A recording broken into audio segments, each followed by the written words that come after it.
Welcome back to the webcast. Week 4 of the NFL is in the books. Today we're talking Week 5, getting our picks in. Let's do it!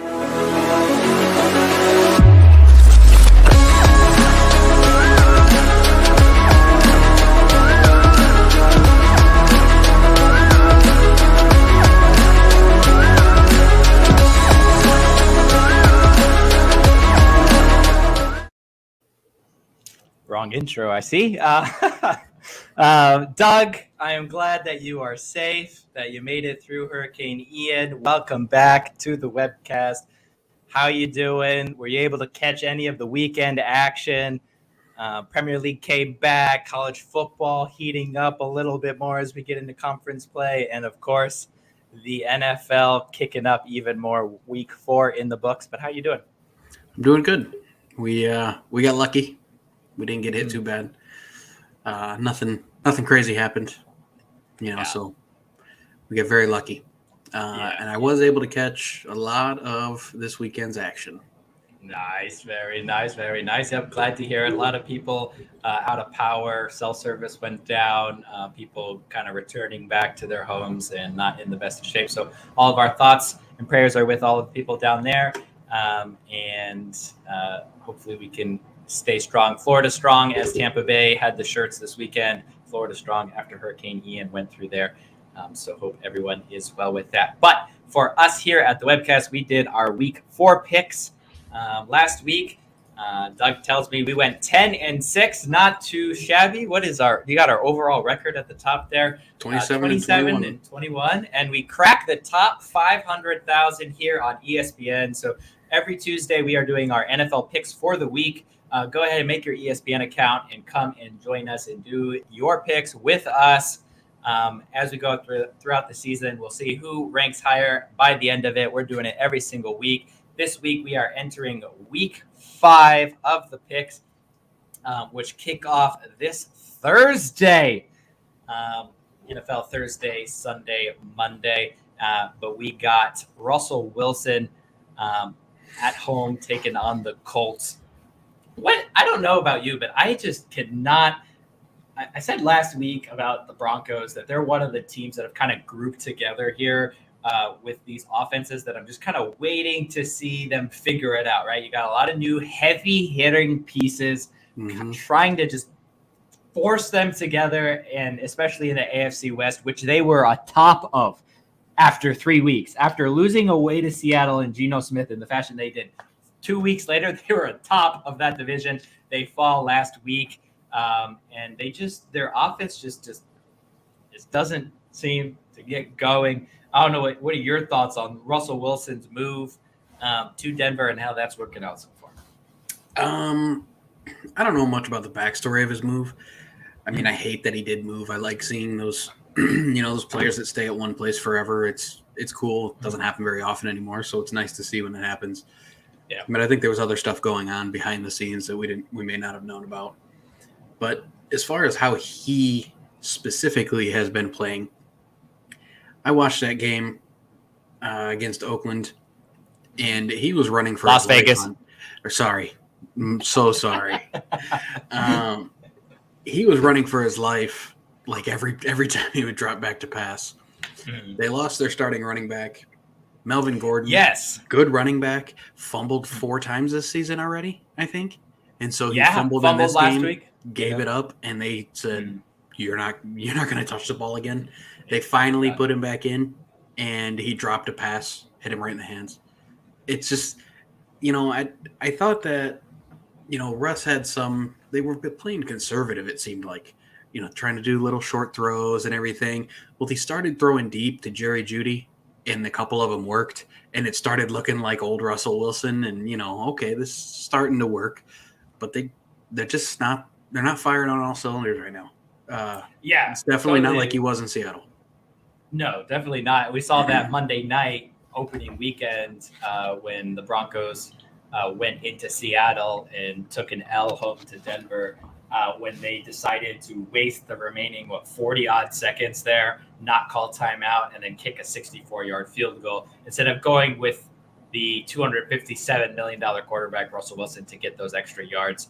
Right. which is the whole reason why you brought him in the first place, in my opinion, to be able to go for those. We see every single week now the top teams some of these coaches, Andy Reid, McVay, even, they don't even think about it fourth and short, especially on, when they need it or on, in the opposite half of the field. They don't even think about it. They just, the players don't even start to run off the field, and then No, the coach, they're just waiting. No, we're going for it. They just know. Exactly. Yeah, they just know, and they get it. I would love to see some statistics on that, but they go for it and they get it. We saw 2 weeks ago with the Chiefs when they lost, they were going for it on fourth down. I think a couple times, even threw in a fake punt in there as well. Didn't fall their way, and they ended up taking a loss to none other but the Indianapolis Colts. The only win on the season for the Colts this year is arguably the best team in football in Kansas City. We'll get to them a little bit later.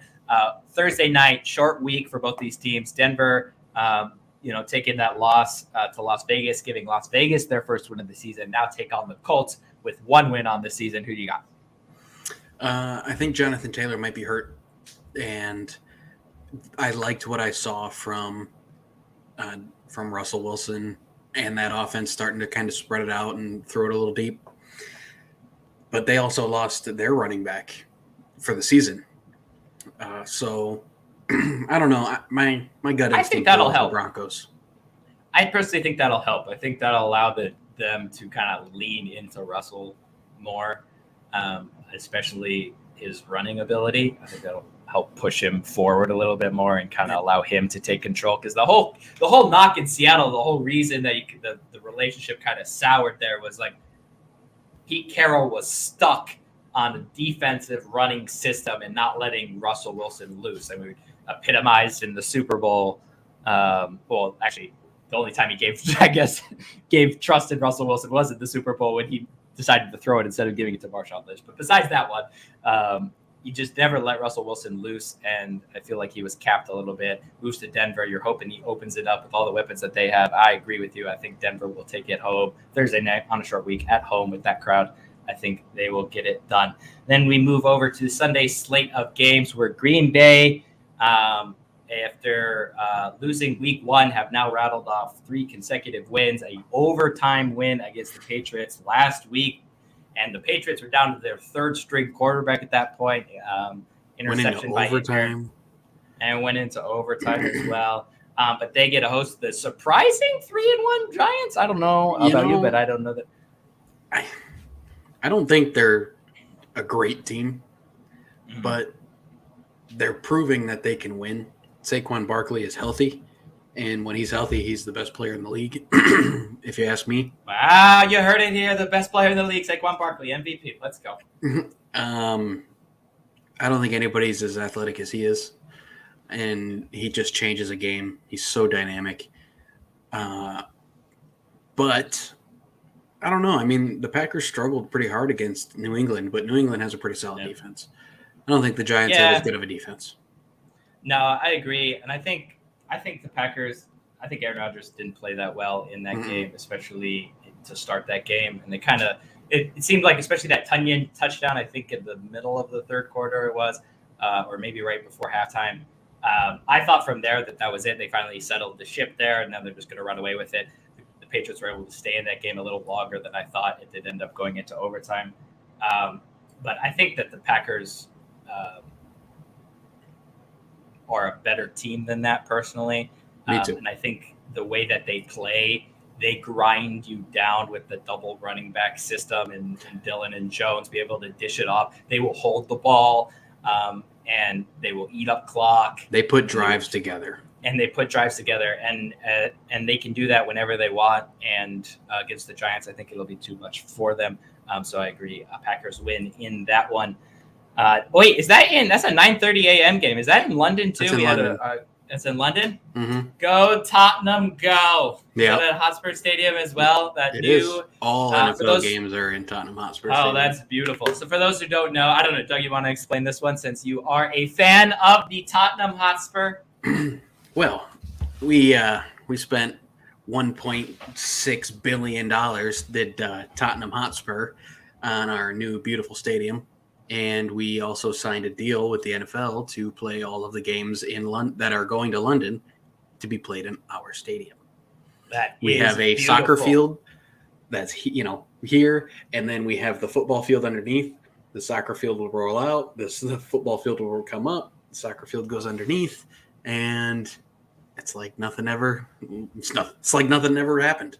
It's crazy. Yeah. What a beautiful stadium it is. If you haven't seen it, go look it up on YouTube, and you can even check out the Tottenham players to kind of kick off the opening of that stadium. They all partook in some stadium golf, where they each had a soccer ball, and they had to go around the entire stadium in a certain number of kicks to wrap around the whole stadium, showing it off as they go, all the new concourses and stuff like that. A great watch, so go check that one out.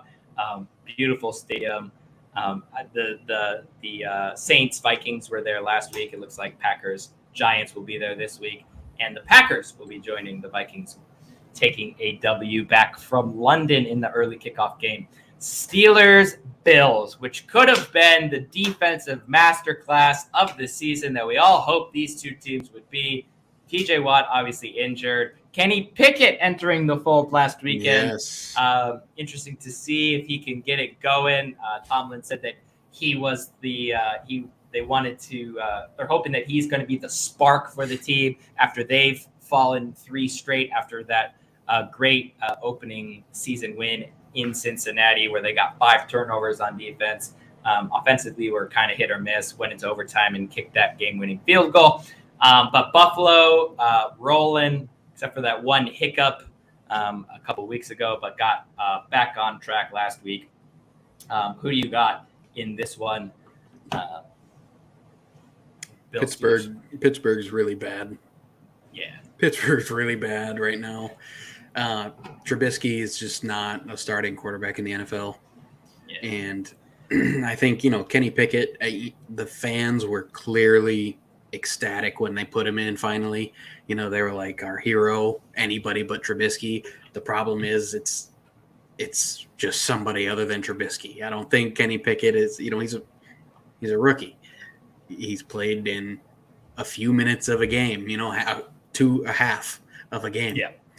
You're going to have to give him some time. And the Bills is quite the tough ask for your first full game. So I don't see anything other than a Bills win. Yeah, especially when you go against the Jets, you get 3 interceptions there. You're 10 for he completed all 13 of his passes. 10 of them were to Steelers players, 3 of them to the Jets. I wonder what the ratio will be away, especially as we eke into October there in Buffalo. It snows in late July there, so we'll see how the weather affects him up there, especially with that defense. After a absolute great game against the Ravens last week. That was amazing. Ravens. Oh, man. The Ravens going for it there, as we spoke earlier, teams going for it on 4th down.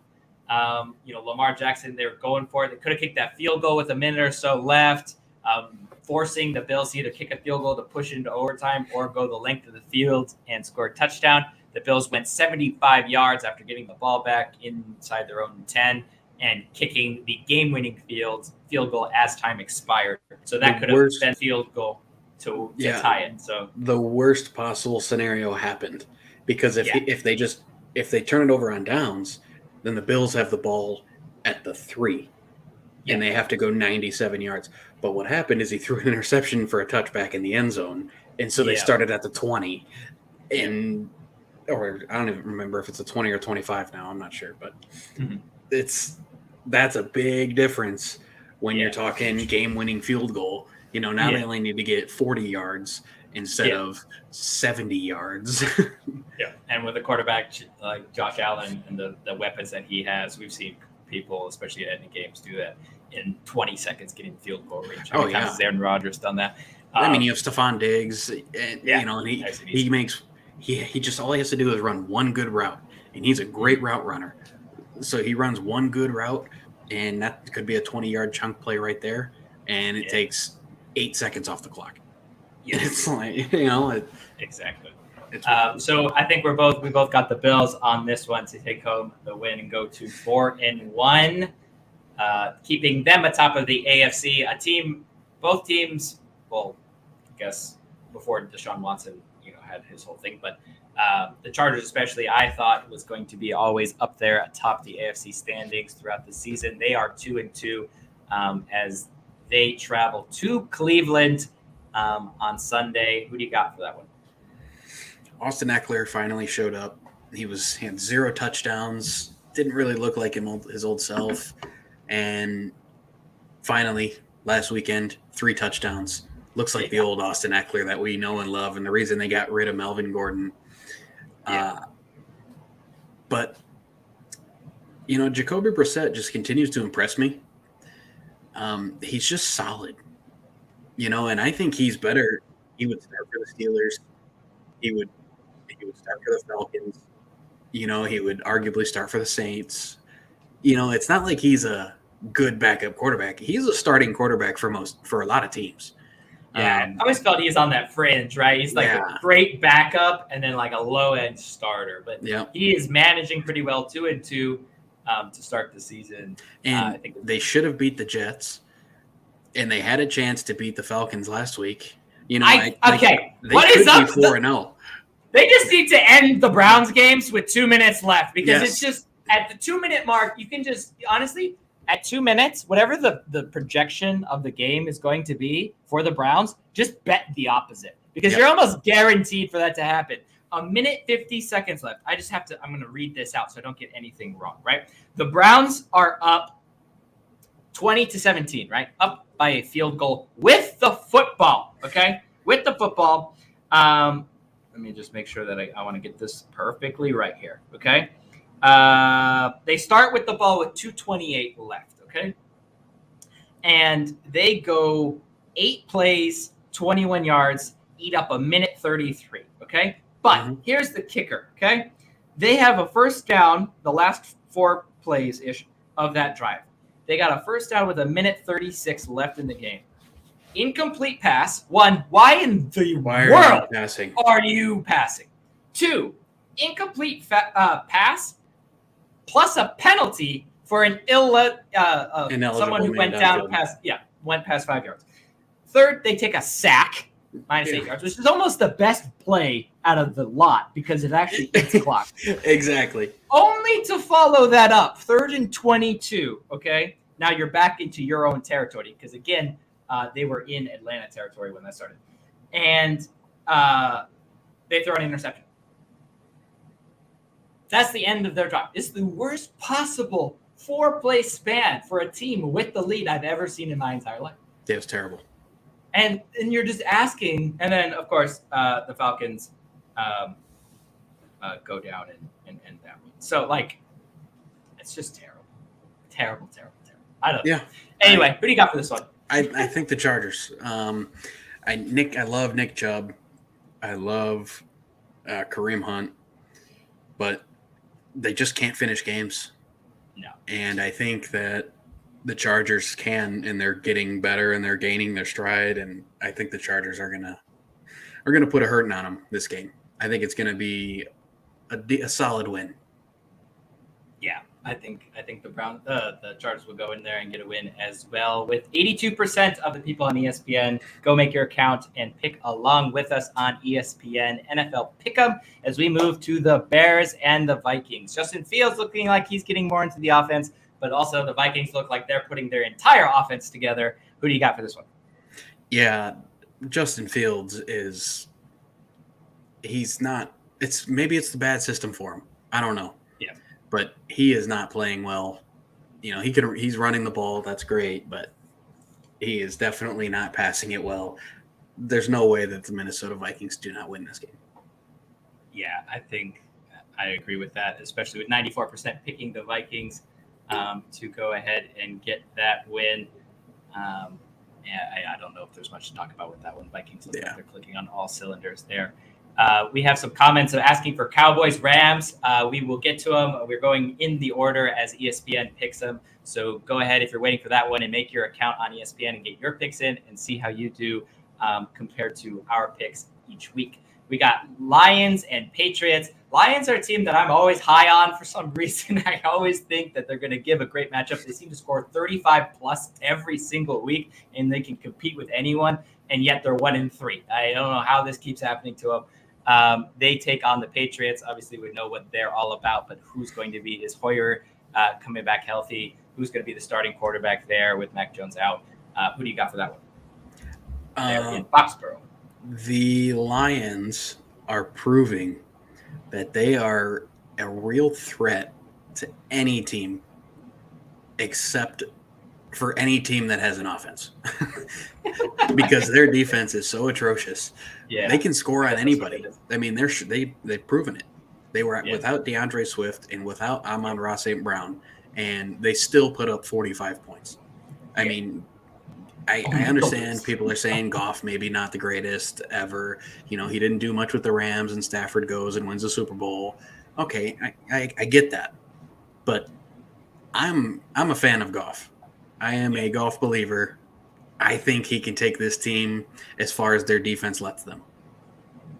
I think if they had a better defense, I think they could make the playoffs. I think they could make a run because they are showing they have a really good offense. It's just their defense is so god awful. Yeah, I mean you can't score 45 and lose. That's just it's insane. And it's not even like they had that many turnovers either. 26 of 39, 378, 4 touchdowns, 1 pick for Goff in that game. I mean, those are great stats for any quarterback of any. Yeah, and the 1 pick was probably him trying to force it, because he's trying to go tit for tat with the Seahawks because he knows he has to score every possession or else they lose. Yeah. I mean, you're just looking at this touchdown, field goal, touchdown, end of game. That's how the game ended. Yeah. Every drive. So definitely, it'd be interesting to see him go into Foxborough, especially with what Bill Belichick is always able to do defensively. But I agree with you. I'm going to edge the Lions. I am going to keep on that bandwagon until it takes us to the playoffs, I guess. Or until the wheels fall off. Until the wheels fall off, Speaking of the 48-point Seahawks, they take on the Saints, who come back from London. 1-3, definitely not where I saw them. Another team that I lumped in that category of whether or not can that offense keep going. Can they put all the pieces together? Can they adapt? Jameis Winston coming back from injury, Chris Olave being added as a rookie, Landry being added, Michael Thomas coming back from injury. To go along with Alvin Kamara, new head coach. It has not clicked. No, it has not. A good performance, I think, last week against the Vikings. Definitely a good Vikings team. Who do you got in this one? I am in the same boat with the Seahawks as I am the Lions. Geno Smith is playing like the Geno Smith I've always thought he was. He is an accurate passer. He's not going to really throw long balls all game like Russell Wilson used to. He's more of just the 10 yards, 6 yards, short balls over the middle, and he goes 22 for 30 for, 240 yards. But he's showing that he's growing big time, and he is starting to, throw it downfield to DK Metcalf, and how can you not when you just throw it up and the guy catches it? I mean, he's built like Megatron, and I don't think he's there yet, but he's built like him, and he's a really good player. Fitting. I think the Seahawks, though, they don't have a defense. So I think they could win a lot more games if they just had a defense. And I don't know, though, because Jameis Winston he throws a lot of picks. But I don't think that their defense – I don't think the Seahawks defense is going to confuse Winston that much because I think they're terrible. So I think the Saints will win this one. Yeah, I think whatever. I mean, Andy Dalton played last weekend.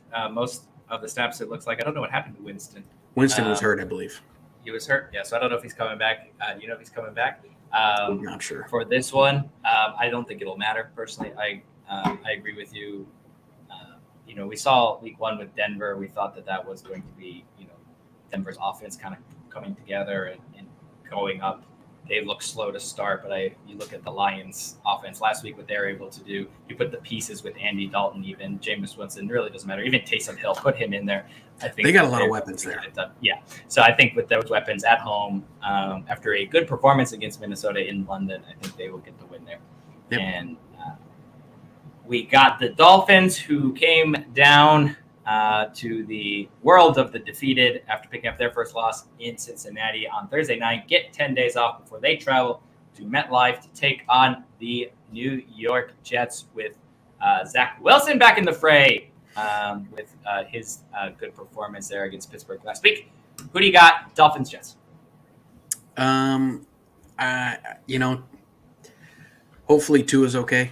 I don't know if you saw his head and his concussion he had. That was pretty scary. But even if he doesn't play, I think that Dolphins offense with Teddy Two Gloves, I think they're going to. I think they're going to go into New York, New Jersey actually, and take it to them. Yeah, I totally agree with that, especially with that defense that they have. They're going to limit the Jets, which isn't the best. And Zach Wilson's still really young, and he threw a lot of picks against the Steelers. I think he's still got a lot to learn. Garrett Wilson is a big help, and Breece Hall, I think his name is, their running back. He looks really good. So they're starting to come together, but I just think they're not quite there yet. Zach Wilson needs to grow a little bit more, and I think the Dolphins would be a little bit too tough of an ask for him. Yeah, I agree with that. I think especially they're going to want to bounce back 10 days to prepare for this game. I agree with you with the awful to see the way that they handled the Tua situation. Someone ended up getting fired for that, especially when a week prior he had that whole wobble. I mean, everyone who watches the game and you see a player get up and wobble, you know that they shouldn't be playing the rest of the game. And it seems like 75% of the time they get inserted right back in the next play. I think we need something to prevent that because we saw it in the Packers game. I believe it was a Packers game with their tight end, Tunyon. I think so. He got hit, looked pretty shaken up, went out for a few plays, came back in for 2 plays, and then ended the half, and then he was out for the rest of the game with a concussion. And it's like, how did you allow him to come back even for 2 plays? Because all it takes is one hit. Exactly, and especially that quick afterwards, That's what I mean, yeah. Bang like that. So I agree. Everyone knows it. Everyone can see it. It shouldn't be allowed, and it definitely needs to be cut out. But the Dolphins will go to 4-1 here from our pick here on the webcast as we move to Falcons Bucks. The Chiefs, I don't know. They just looked. There's some games throughout any sporting season that you just watch a team in the regular season, and you're like. You just, after 45 seconds, a minute, you just sense that they are just on a different level in mindset wise almost, and they aren't going to lose the game. I felt that at the Chiefs. They were rushing. They're up 7. They're rushing to the line. It just seemed like they, I believe Patrick Mahomes 0-2 against Tom Brady in his career, the AFC Championship game, where when Tom Brady won the Super Bowl, beat them. I believe is that when it was? Yeah. No, he was. He's 2-4 against. Well, now 3-4, I think, against Tom Brady. 3-4. Oh wow. Okay. Well, so, but in the playoffs, he's 0-2. In the playoffs, he's 0-2. Yeah. Okay. Oh, the one was against New England, right? And then the other one was New England and AFC Championship game where D Ford lined up 7 yards offsides and got him a first down. And then the Super Bowl where they scored 3 points because he had no offensive line and turf toe. Exactly. Yeah. And was running for his life the entire game. That was so sad. Yeah, that was sad. But he still did. I remember he had that side pass. Yeah, he was that far off the ground. Oh my gosh. Yeah, incredible. But definitely took it to him. Took it to Tom Brady and Tampa Bay last week. They just looked like on a whole other level. They looked amazing. But I will give it to Tampa Bay. Yeah. There was a lot of times where if it was anybody other than Pat Mahomes, they probably stop him, in those certain plays. That flip. Oh my God. Flip. So I'm not going to take it away from Tampa Bay's defense. I think their defense played solid. They were rushing him. He was getting pressure. He got sacked a few times, but he's so good. I take back my Saquon statement. He's the best non-quarterback in the NFL. There we go. I'm sure. Yeah. Aaron Donald might have something to say about that. I'm not. Okay, offensive. Let me get real specific. He's the best running back. But I think they played really well. I think their defense played solid. It's just they went up against an unstoppable force, and a motivated, unstoppable force losing the game the way they did against Indianapolis. They should not. They had no business losing that game. They totally threw it away. They threw it and away. they came out and said, "Look, that was a fluke. We made mistakes. We don't suck," and they proved it. Yeah, and the Falcons with that 23-20 win over the Browns last weekend take their running quarterback Marcus Mariota into Tampa Bay. But I think we're both in agreement that Tampa Bay will bounce back in this one. Yes, and pick up the win as we move to a very interesting one. Titans, who are coming back with fight, improve it 2-2 after their great win last week against Indianapolis. Now go to Washington to take on the Commanders. Does the King Henry train keep rolling through Washington and as they improve to 3-2? The Titans really just they upset me. Sometimes they show that they're a fantastic team and everything's perfect and they're solid. The next week they come out and they look terrible. Yeah. And they're a team that just really needs to figure out what their identity is. Obviously, it's going to be a run first offense, but then just play into that. Just run the ball. Just give them the ball 35 times a game, and that's it. Don't even throw one. If it's 3rd and 6, who cares? Just run it with Henry. You have a better chance. You got rid of A.J. Brown, and you got rid of Julio, and it's not like you replaced him. Hey, Robert Woods. Well, okay, but that's still Robert Woods is getting a little older. I don't think they didn't replace A.J. Brown. No. So definitely not. That to me, they just need to figure it out. Yeah. But when they do put it together, they're a good team. Yeah, and that was my kind of complaint with them early on in the season. They were giving the ball to Derrick Henry 20 or so times each week. Start the season, which is great. But then if that wasn't working, they didn't have any other plan B or any ability to go through the air, and they looked one-dimensional. Teams knew how to beat them, how to stop them. Of course, when Derrick Henry is rolling, and now they've added I don't think he had any catches in the first 2 weeks out of the backfield. They are adding that to their offense, little pitches to Derrick Henry. I think that's helping opening up the offense. He exploded last week, really carrying them through that win in Indianapolis. I think the same will happen this week in Washington, and I give I'd be careful with throwing to Derrick Henry. He did have one go through his hands and hit him in the face mask last week. But, you're going to have that when you're it's exactly. And I think the positive of opening up the offense a little bit, when you can get him in space. I mean, if he catches it with 3 yards of space, it's a first down no matter where he is. Yeah, he's scary with space. He's going to break one, and then eventually, if he can get used to that, he's going to break them. And that's just going to be a whole nother offense. So I think they're starting to figure it out. Tennessee gets the win in that one. And now we move to AFC South, the most interesting division in all of football. I can't understand what is happening to any single team in this division. All I know is that this is going to be a crazy, intense, hard-fought game. That's really all I can say. Jacksonville obviously had a great start to the season. Trevor Lawrence really developing now in year 2. But who do you got in this one? Texans, I think their first win. I think the best thing that could have happened to Trevor Lawrence was getting Doug Peterson as his head coach. Yeah. So Doug Peterson was under Andy Reid at the Chiefs. Then he went to the Bears, I believe. No, he went to the Eagles. Won a Super Bowl with the Eagles. Then he went somewhere else, and now he's with the Jaguars. And I don't know if it was just a system change, if it's belief, whatever, just 1 year under his belt. But he looks like a completely different quarterback. He looks really, really good. And, he's got a solid team around him. And I really like the Jaguars. I think they're going to do something this year.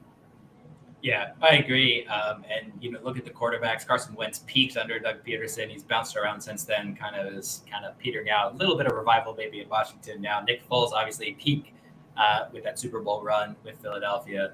Kind of a backup quarterback here around the league after that. And I agree, Jacksonville, I think at home, especially down there with the hurricane running through, I think they're going to be ready to go for this one. So I got Jacksonville taking the win as well.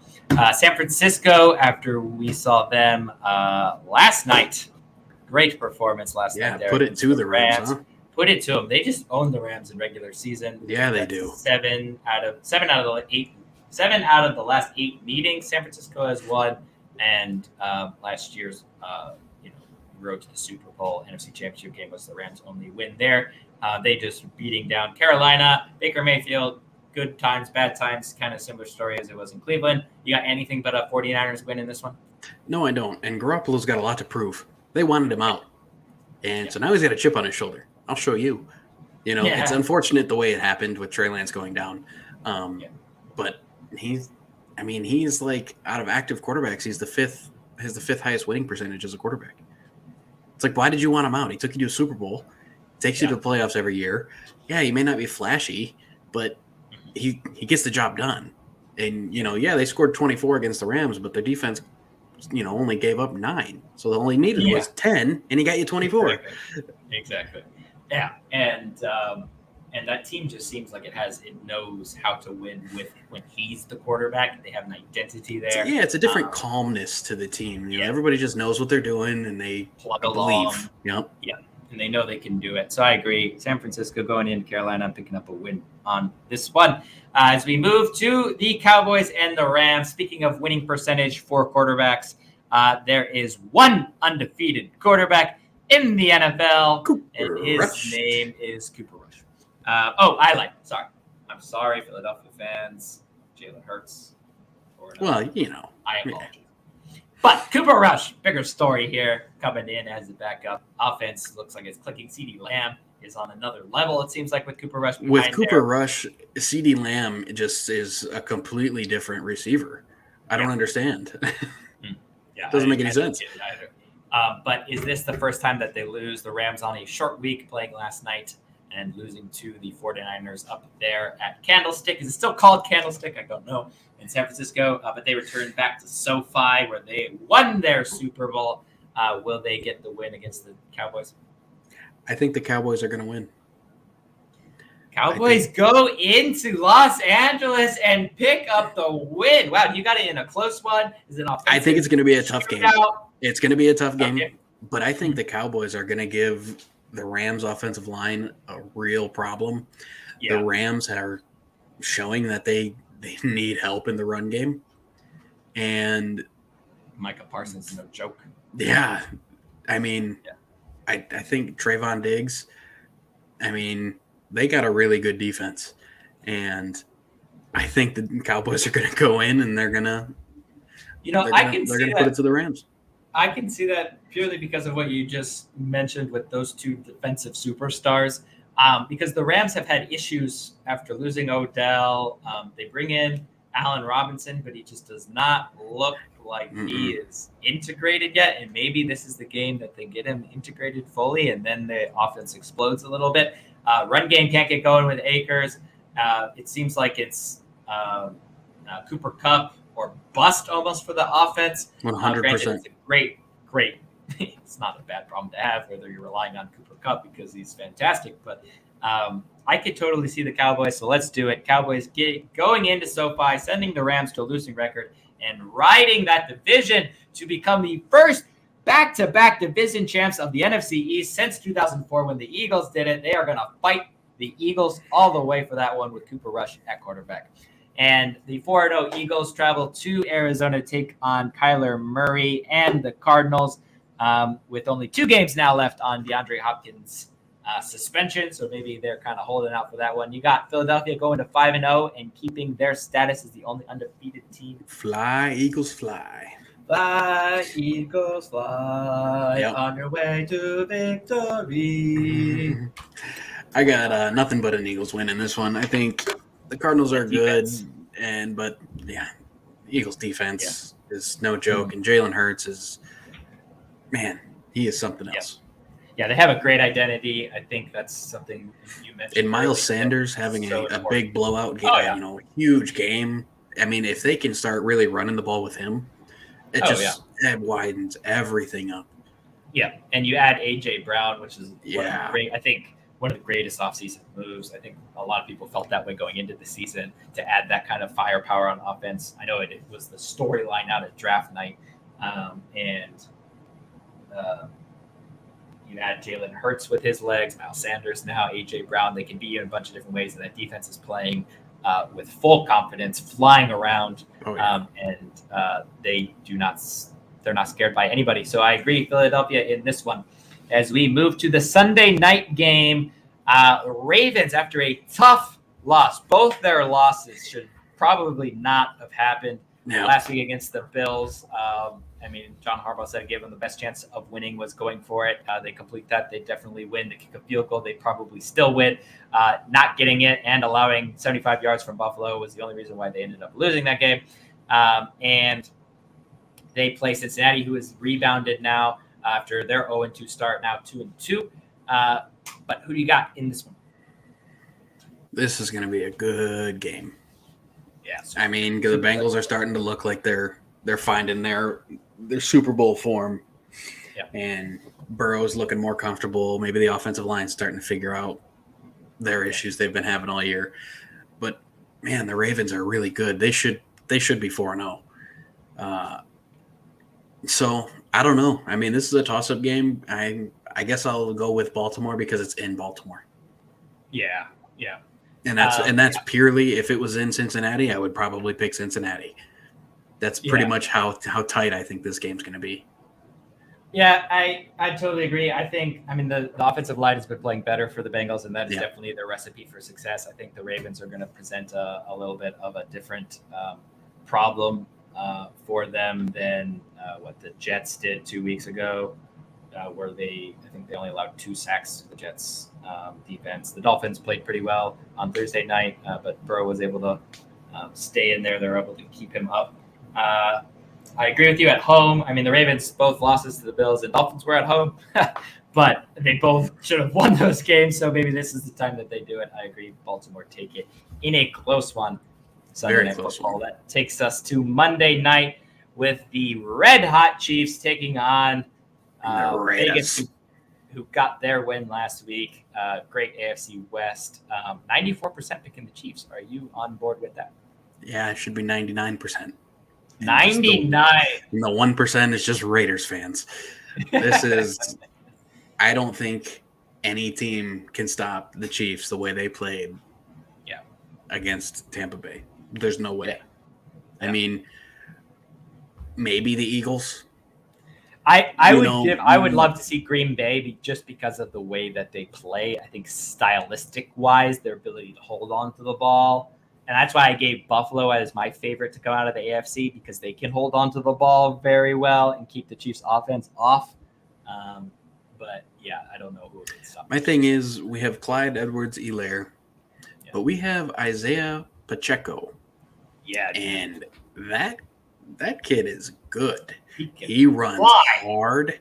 He runs a 4.3, 840, and he's 215 pounds. Watch out for him to take the starting job from CEH before the year's over. Yeah, and they take running back by committee to be a full diverse committee. They can be any which way with the running backs that they got. Yeah, we have McKinnon, we have Pacheco, and we have Clyde Edwards-Helaire. Pacheco returns the kickoffs for us, so that just tells you how fast and dynamic he is. But with the speed they already have on that team. That's what I mean. And he lowers his shoulder and he runs hard.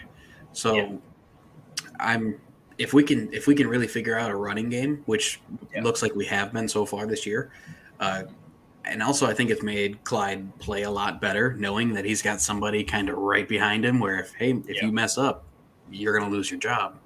Yeah. I think that's huge for a team like the Chiefs to have that competition. And that's why you see like Alabama and Ohio State being so good every year, is because they have so many good players behind good players. So how many times have you and I discussed Travion Henderson when he's healthy? Not why isn't he getting the ball more? Well, it's because Mayan Williams is running all over the place. Because he's running for 300 yards in a game. Well, man, why would you run him?